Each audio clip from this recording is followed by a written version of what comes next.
Hello everyone. Today in this session I am going to explain you about biotechnology, chapter 11 of class 12.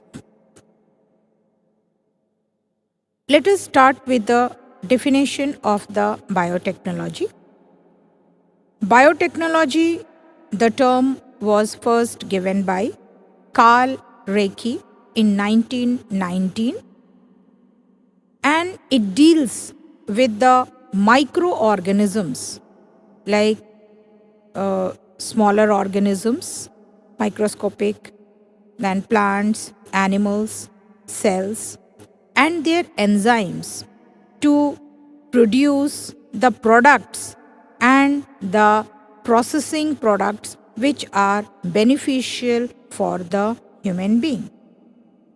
The European Federation of Biotechnology, EFB, they have defined biotechnology as the integration of natural science and organisms, cells, their parts, and molecular analogues for products and services.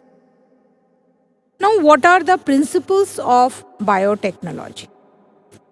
There are two core techniques that developed modern biotechnology. They are first, genetic engineering.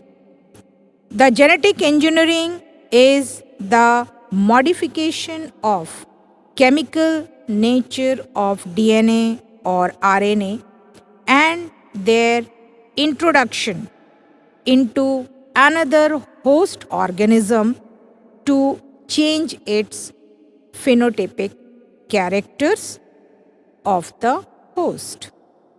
Second is the aseptic sterilized methods to maintain growth and manipulation of only the desired microbes of cells in large quantity. For the manufacture of biotechnological products like antibiotics, hormones, enzymes, vaccines, etc.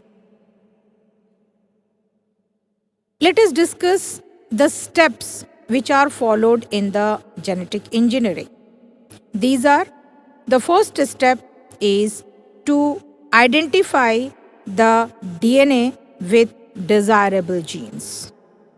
Secondly, to introduce the desirable DNA into the host to form rDNA, recombinant DNA. Next is the maintenance of DNA in the host organism and then the cloning of the gene, that is multiplication of the rDNA. And lastly is the gene transfer. The recombinant DNA, the required DNA, is transferred into the organisms as per requirement. In 1972, Stanley Cohen and Herbert Boyer, they constructed the first rDNA.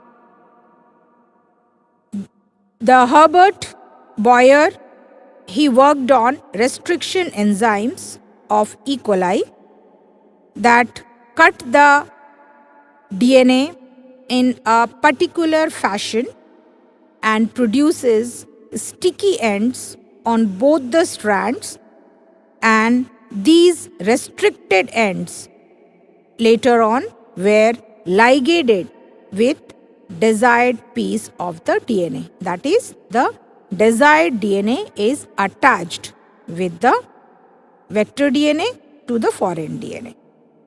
Then the Stanley Cohen, he studied about plasmids DNA, which are seen in the bacterial cells, and he also developed to remove plasmids from cell and reinserting them in another cell.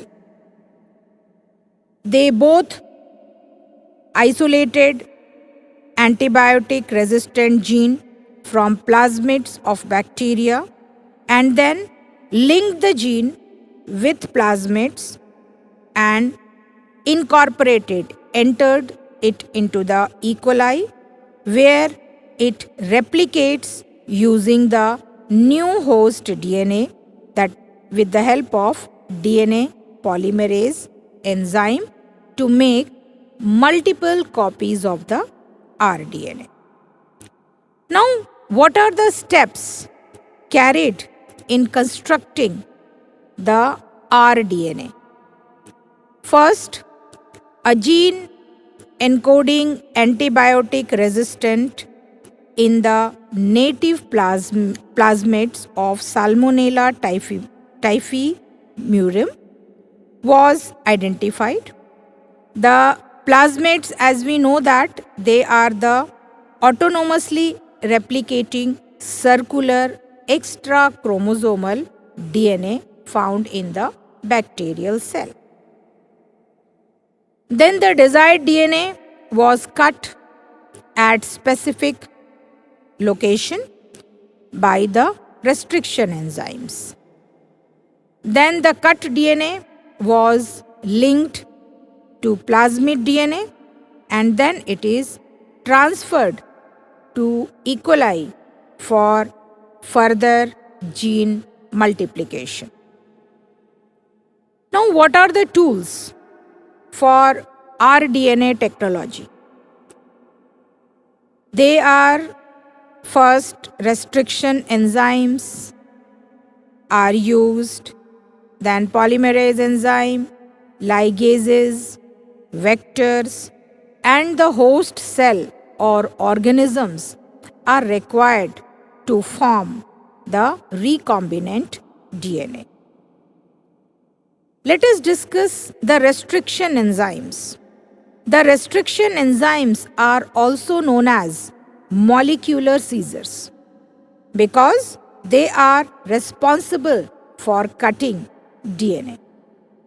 They are present in the bacteria to provide defense mechanism. Hence, they are also known as restriction modification system. The first restriction endonuclease was discovered is HindII and was isolated by the Smith, Kelly and Wilcox in 1968 from Haemophilus influenzae bacterium. It was used to cut DNA molecules at a particular recognizing a specific sequence of 6 base pairs known as recognition sequences. Now, how the restriction enzyme was named? The first letter derived from the genera name, the next 2 letters from the species name of the prokaryotic cell and where the enzymes are extracted. The Roman number following the name show the order in which the enzyme was isolated from the bacterial strain. For example, EcoR1, it is derived from the Escherichia coli RY13. HindII from Haemophilus influenzae RD, BAMH1 from Bacillus amelocuficans H, EcoR2 from E. coli R225, etc. The restriction enzymes, they are belongs to the class of enzymes called nucleases, and it is of 2 types: exonuclease, which cut DNA at the ends, and endonuclease, cut at specific position within the DNA. The recognition sequences of endonucleases are palindromic in nature, which means the sequence of base pair read the same on both the DNA strand when orientation is kept same, that is fifth to third end, and from this side also fifth to third end. For example, from fifth to third end, the 6 bases are, suppose, G, A, T, T, C. The opposite end also will have the same. From the opposite fifth to third end, it also read as a G, A, T, T, C. This is called palindromic sequences. Now the mechanism of endonucleases, how they functions. All endonucleases inspects the entire DNA sequences for palindromic recognition. Then on finding the palindromic recognition, the endonuclease binds to the DNA and cuts the opposite strands of DNA in the sugar phosphate backbone a little away from the center of the palindromic sites, but between the same bases on both the strands.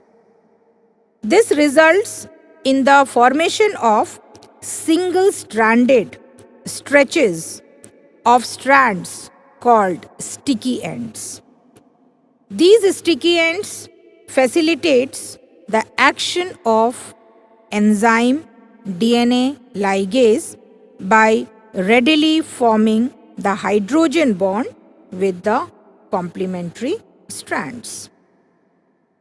In genetic engineering, DNA from different sources are cut with the molecular scissors so that both the DNA fragments have same kind of sticky ends. These sticky ends are complementary to each other and thus they can be joined by the DNA ligases. So, in this way, they are the steps of the formation of recombinant DNA by the action of restriction endonucleases with the help of vector DNA and the foreign DNA. They are supposed to be joined together and they are inserted in the E. coli to make many more copies of the rDNA. So thank you for this session.